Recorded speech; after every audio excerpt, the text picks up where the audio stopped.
Acts chapter 13. Dis na the prophets and teachers wey dey the church for Antioch: Barnabas, Simon wey dem dey call Niger, Lucius wey come from Cyrene, Manaen wey be Herod the Tetrarch friend from small pikin, and Saul. As dem dey fast and worship God, the Holy Spirit come tell dem, make una separate Barnabas and Saul for the work wey I want make dem do. After dem don fast and pray finish, dem pray for Barnabas and Saul, come send dem go. So Barnabas and Saul wey the Holy Spirit send come go Seleucia, and from there dem enter ship go Cyprus. When dem reach Salamis, dem come dey preach God word for the Jews synagogue. John dey there dey help dem. When dem don cross the whole island go reach Paphos, dem come see one magician wey be Jew and na wayo prophet. His name na Bar Jesus. He dey with Sergius Paulus wey be Roman officer, and he know book well well. The officer invite Barnabas and Saul come in house because he wan hear God word. But Elymas wey be magician, because na wetin him name mean be that, come dey oppose dem so that the Roman officer no go believe wetin dem dey preach. But Saul wey dem dey call Paul, wey get the Holy Spirit, look Elymas for face come tell am, you devil pikin wey no like good thing, na so wayo and bad things you sabi do. You no go stop to dey oppose God. Now God don raise him hand against you. Your eye go blind and you no go fit see for some time. At once his eye just blind and darkness cover him face, and he come dey take hand find people make dem show am road. So when the Roman officer see wetin happen, he come believe, because he surprised well well for wetin dem teach about Jesus Christ. Paul and the people wey follow am come travel from Paphos go reach Perga wey dey for Pamphylia, but John Mark leave dem come go back to Jerusalem.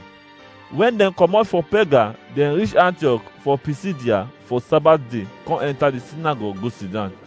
After dem don read from the law and the prophets book, the oga for the synagogue come send message go meet dem say, our brothers, if una get any message to take encourage the people, make una come talk now. So Paul stand up, raise him hand come say, Israel and Gentile people wey dey fear God, make una hear wetin I wan talk. Na from Israel people God choose our grandpapa dem, and he come make dem great for the time wey dem stay for Egypt as stranger, and he carry dem comot from Egypt with him own hand. For 40 years he stay with dem for inside wilderness. After I don destroy 7 tribes for Canaan, he come dash him people the land. All these things happen for 450 years. After this, he come give them prophet wey go judge them until prophet Samuel time reach. The people come ask for king, and God give them Saul, wey be Kish pikin, wey come from Benjamin tribe, and he rule them for 40 years. After God remove am, he come make David their king. Na this man God talk about say, I don see David, Jesse pikin, the man wey I like well well, and he go do everything wey I want. Na from this man family God give Israel Jesus Christ, the Savior wey promised them before. Before Jesus come, John don preach to all Israel people say make them turn from sin come meet God, and make he baptize them.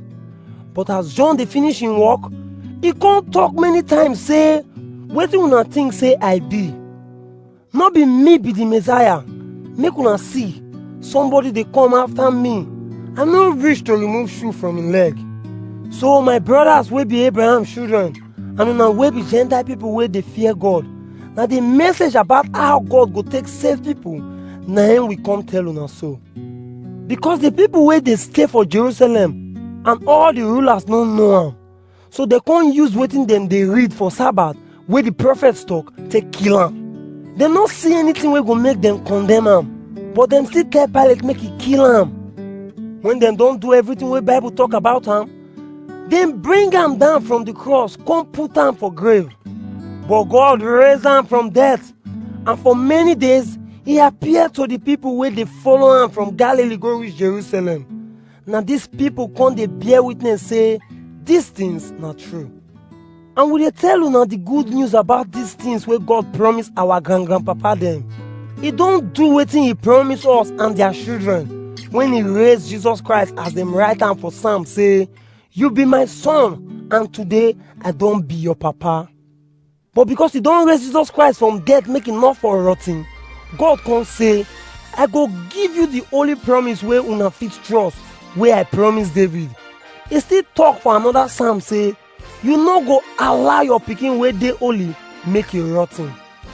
Because David, after I don do wetin God send am come do among him people, he come die, and dem bury am with him grandpapa dem and him rotten. But the person wey God raise up no rotten. So my people, make una know say na through this person we dey preach say God go forgive una. Through am, everybody wey believe go dey free from everything wey Moses law not fit free them from. So make una make sure say wetin the prophet talk for ground no happen to una. Una wey dey laugh, make una hear, una go surprise till una die. Because I go do something for una time, something wey una no go believe even if dem tell una. As Paul and Barnabas dey comot, the people come dey beg dem make dem still come talk about all these things for the next Sabbath day. When the meeting for the synagogue don finish, many Jew and Gentile people wey dey fear God come follow Paul and Barnabas dey encourage dem say make dem continue for the grace wey God give dem. The next Sabbath day, nearly everybody for the town gather make dem for hear God word. But when the Jew people see as the people plenty reach, jealousy come full their mind. So dem start to oppose wetin Paul dey talk, come dey curse am. Paul and Barnabas come use boldness take answer dem. E good say na una we first preach God word give. But since una reject am and una not ready to get life wey no dey end, we go preach give Gentile people. Because this na wetin God don already command us say, "I don choose una to be light for Gentile people, make una bring salvation come this world." When the Gentile people hear wetin he talk, dem start to happy, come dey thank God for him word, and everybody wey God don choose to get life wey no dey end come believe. So God word come dey spread round the whole country. But the Jew people talk bad things about Paul and Barnabas give all the big women wey dey fear God and the big men for the town. So dem suffer them and drive them comot from the area. So when dem don shake the last sand wey dey their leg comot, dem come go Iconium. So the disciples begin happy and the Holy Spirit come full their life.